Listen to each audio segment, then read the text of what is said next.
Wonderful to be here today. Yes, it is. Yes, it is. So I'm going to share a journey.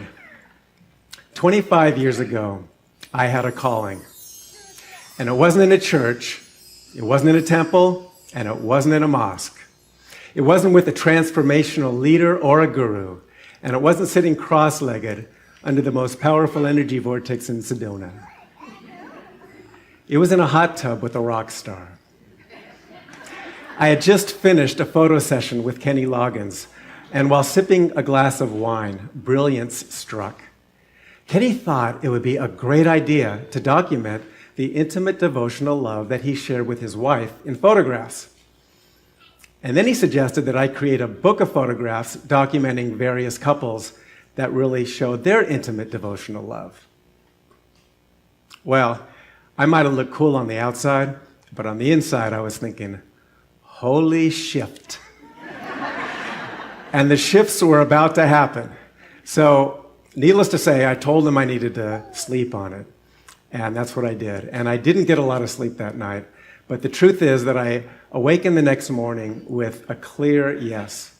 I caught the vision, and I knew that I could really step into it and really do it honor and do it justice. So I started moving forward, and it wasn't long before I recognized that the book needed more than photographs. It also needed in-depth interviews with each couple to give it greater dimension. And that was really the birth of Evolution of Loving, and it also began my own personal journey into opening to manifesting a conscious partnership in my life. So today, I'm going to share some insights with you that I learned on this most unique journey, and that could support you in opening to a deeper love, perhaps, that you most deeply desire. And that can be love toward self, it could be love toward an intimate partner, any forms of love. But first, I really want to give a thanks, deep thanks, to Dr. Petra and Reverend Karen for inviting me here today. I know that it takes a lot of trust on ministers' parts to invite someone to do the talk and to be on the pulpit, and also to trust the integrity of this project, right? Because it's an intimate, beautiful project, and they laid that trust in me and in the integrity of this book, so I thank you both. And I also just wish to thank everyone that put on this the service today, the facilities team, the music team, AV, all the volunteers, everybody, just big, big thanks for supporting me and being here today. So, let's go back to 1993, right? That's when it began. Now, where was I to start, right? I mean, this is such a unique thing. So I knew that diversity was essential. So I started putting the word out. I was like the town crier. Now, I'm looking for a couple that have been together almost their whole lifetime. Now, I'm looking for a pregnant couple. Now, I'm looking for a female same-sex couple.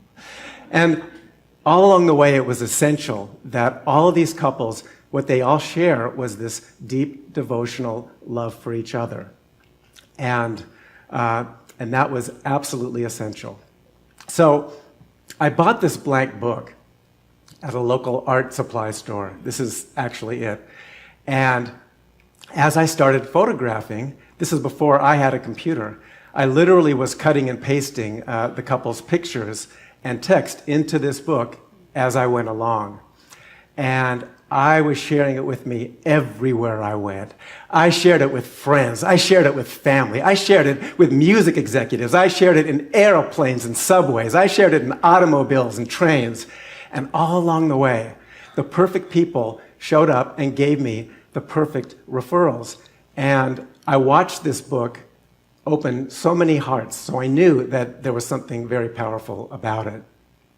And I don't think I fully realized at the time just the level of synchronicity that was really at play, because I believe that synchronicity is always at play, and it's whether or not we open to it. So clearly, even though I wasn't fully aware, I was open to it, because everything, everything was supporting, the truth of this project.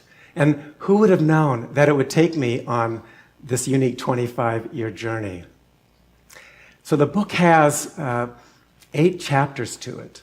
And today I'm going to discuss, and we'll go through 3 of those themes that are the chapter titles. But first, I want to share a personal story. So I began this, as I said, 25 years ago. And let's just say that up to that point, I didn't have the greatest track record with long-term relationships. So witnessing each of these couples being so loving and intimate and open with each other and with me, and watching how they practiced conscious loving with each other, how they would be willing to go deeper in telling the truth with each other, in anchoring in trust, in talking, sharing with each other about things that could be scary. I mean, it really opened me up to a greater field of possibility of what a conscious, evolving partnership could be. And it was only a couple of years into working on this that I met my wife, Cynthia.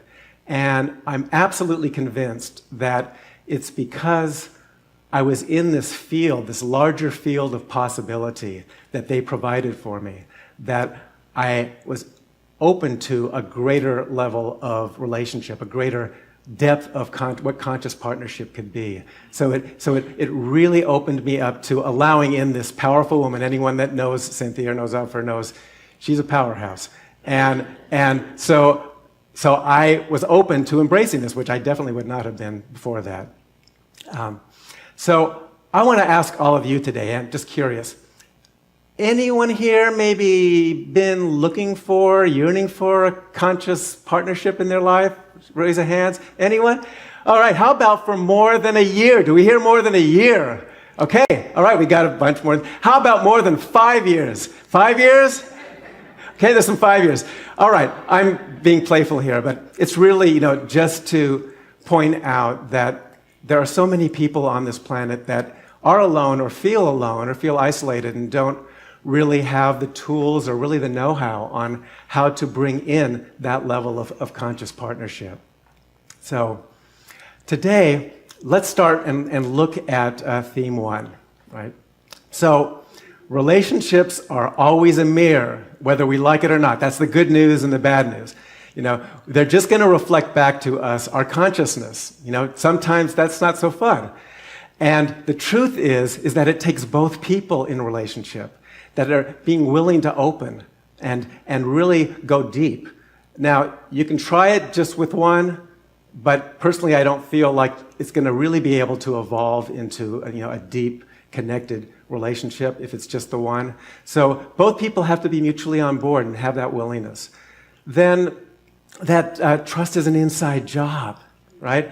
It's an inside job. We can't be waiting for our partner over here to exhibit trust and so that we feel safe enough to open. We need to be the one that is willing to be anchored so deeply in trust, to do our own inner work. So we are the trust, so that we can be open and be the fullness of who we are in that trust and reflect that back in our partner and in everyone that we're around.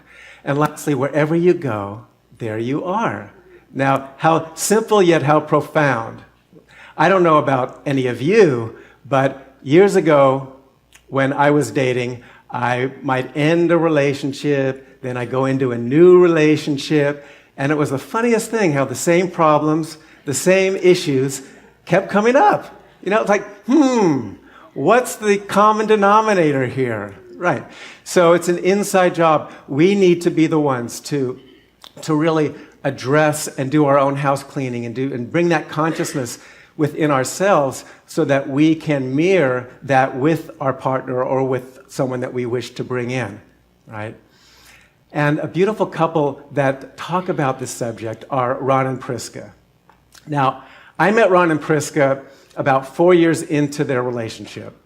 And the first day that I got together with them, it was so magical. We took these underwater pictures that I had never done anything like that. And it was totally spirit at play because the pictures, I looked at them and went, wow, these are beyond me. And then in the first interview that they write for me, they talk about how they first met and fell in love. And it was one of these storybook kind of tales where Priska was visiting from Germany. She didn't know any English. She opens the door to her friend's place. Her friend was setting her up with Ron. And they talk about how when they first looked at each other and looked in their eyes, they recognized each other as soulmates. right? And then they literally were together from that point forward. So everything was in that la-di-da stage for a while, the honeymoon stage, and everything was just great. And then gradually, they both noticed that they started shutting down in certain ways. Ron writes in the book about how he started to observe that he had certain issues, certain things that he felt shameful about, that he felt he was afraid to share with her, for the fear that maybe she would have less respect for him, maybe she'd even leave him. Right? And then something happened that I really wouldn't wish on anybody. They're walking across a crowded crosswalk, and they get hit by this car fairly hard, and they go tumbling over the windshield. And they're virtually stuck with each other on two adjacent couches in their living room for several months while they heal. They can't go anywhere, right? And so you can imagine in that kind of situation, one of two things can happen.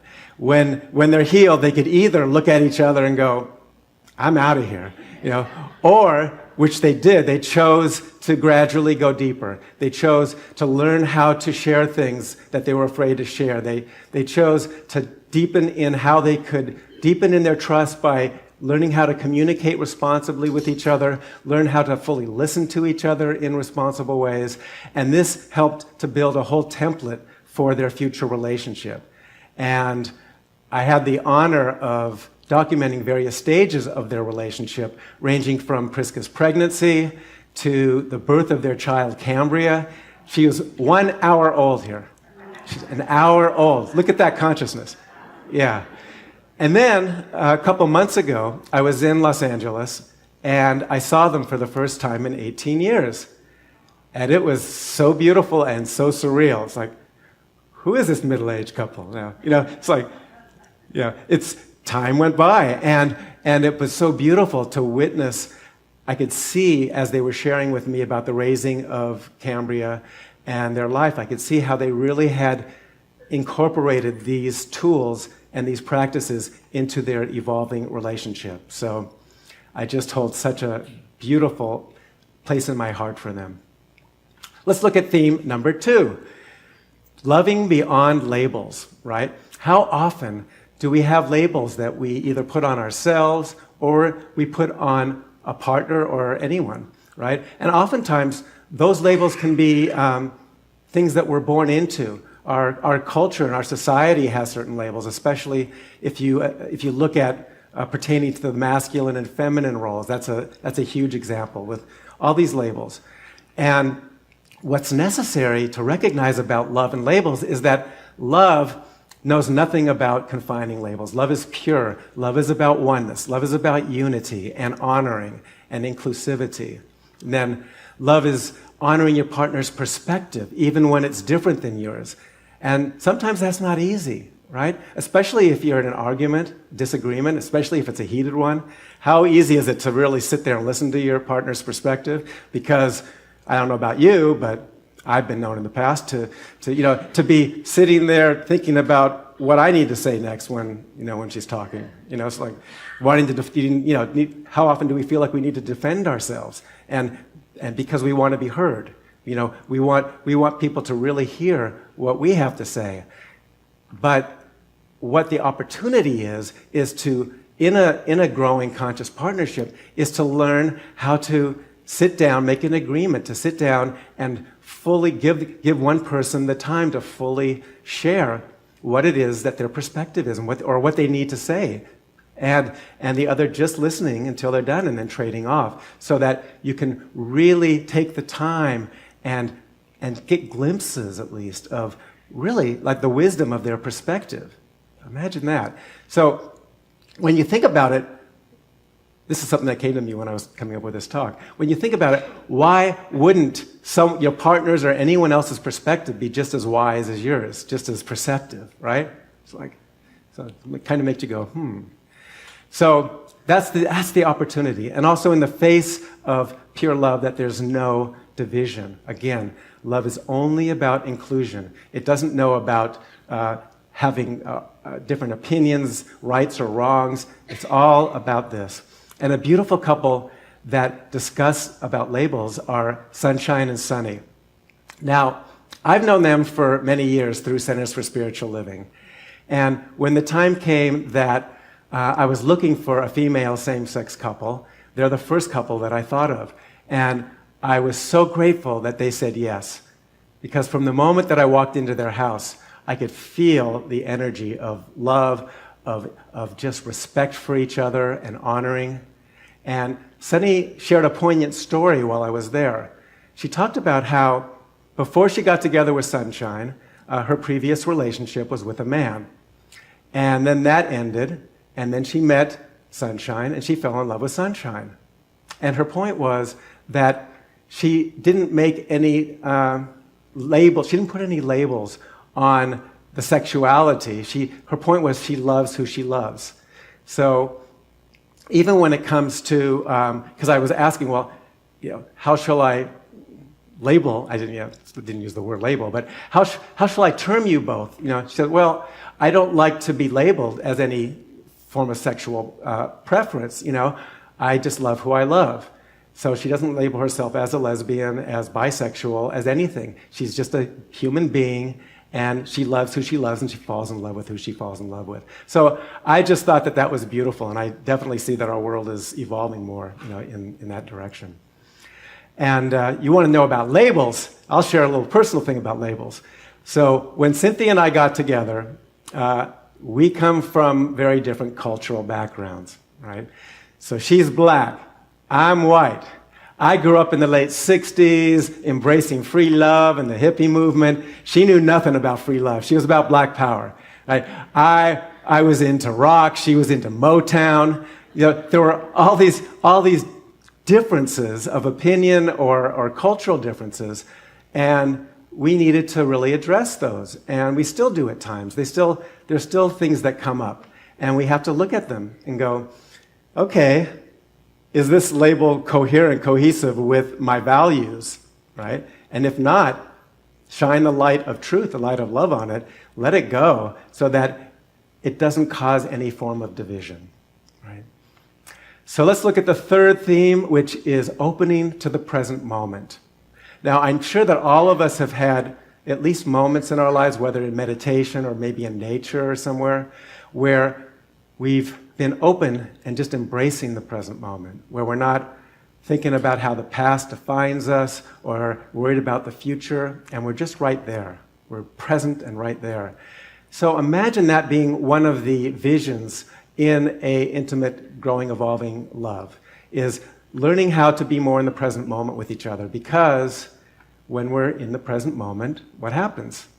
We feel lighter, where everything is just actually honoring what is so right now. So how do we get there? Well, going back to what I was saying before, imagine this. I mean, what a concept. In a conscious partnership, choosing, say you've got a disagreement with each other, and I'll call it a withheld communication, something you've been withholding from your partner that you haven't communicated that's really on your mind. Imagine thinking of that as a game. It's like, right, that's a stretch. Usually we're thinking, God, I hate the thought of having to share this. But imagine mutually, okay, this is a game. So as soon as we're able to catch it, whatever we're holding on to, getting together with your partner, making a game of it, and sharing and honoring, taking turns and really honoring, listening, responsible communication, and listening fully and going back and forth until it's diffused. And what happens when you do that? Well, then you start to lighten more, because the more that we let go of what we're holding on to, because it's like a dense energy. If we're holding on to anything with our partner or with anyone in our lives, it's dense and it weighs us down. So the more that we're able to release it and let it and diffuse it, we lighten up, and then we can be more in the present moment. Our frequency gets higher. And then we can show up with our partner and be more playful and be more loving and joyful. And isn't that largely what it's about? So one of the couples that really talks about this are Rick and Susan. And I met them on the beautiful island of Maui. We met on this beautiful secluded cove. And the trade winds were blowing. It was really warm. And I got these gorgeous shots of them embracing. And then in their first interview, they shared that one of the most important things in their life was to really pay attention to these withholds. And because it was in the forefront of their mind, they'd recognize them when they're coming up, and they'd say to the other, okay, I've got a withhold, later today or tonight, let's get together. They'd create the safe space for the full listening and the full receiving, going back and forth till it's diffused. And they claim that that was the biggest thing for them and tool for them to be able to really be open and joyful and playful with each other. And they were the real deal. I mean, I spent the day with them, and they were one of the most joyful, light, playful couples that I've ever been with. So it really, really worked. And I have a personal story along the lines of withholds. So about 4 years into my relationship with Cynthia, and it was a few months before we're getting married, we decided we would do this relationship workshop to strengthen our tools for marriage. Good idea, right? So yeah, you know what's coming. So the last day of the workshop and the last process of the day, they give us this purple velvet heart. And the one that's holding the heart gets to be the one that goes first and communicate a withhold they have with their partner. So Cynthia's got the heart. And she starts sharing with me something that she was upset about. She felt like I wasn't keeping my word with certain household chores. Right? Now that seems pretty mundane, household chores. Not for me. I'm sitting there and I'm shrinking in my chair, and she's going on. She's just telling me this stuff, and I'm feeling like, when is she going to stop? She doesn't understand me. She doesn't get me. I hate this. This is the worst workshop ever, and she keeps going. When am I going to get the heart? Finally, she gives me the heart. She gives me it, and it's my turn, and I get to be able to defend myself or explain my position, and I start to share with her. And then not long into me sharing, I hear from the stage, okay, it's about time to start wrapping this up, and we're wrapping the workshop up. What? How can that be? I just started. This isn't fair. This is the worst workshop ever. How can I be with this woman? She doesn't get me. Then I just needed to be still and recognize, Carl, there's something else going on here other than household chores. Right? So I knew I was wise enough to be able to take what was coming up, all the feelings, and use the tools and the wisdom that I had, and I brought it home, and I trusted enough to put the light of awareness that I had onto this core wound, clearly, that was coming up. And the more that I did that, I could feel it lessening and lightening, and I could see a greater perspective, and then I was able to come back to her that evening and really be present and have an adult conversation where we could really work it out and diffuse it. And so I used that as an example for the future. It actually was so painful at the time, but it was such a brilliant thing to learn before we were married as a tool for me to use. So I want to conclude with a closed eyes process along these same lines, all right? So if everybody will take everything off your laps and uncross your arms and legs and just close your eyes.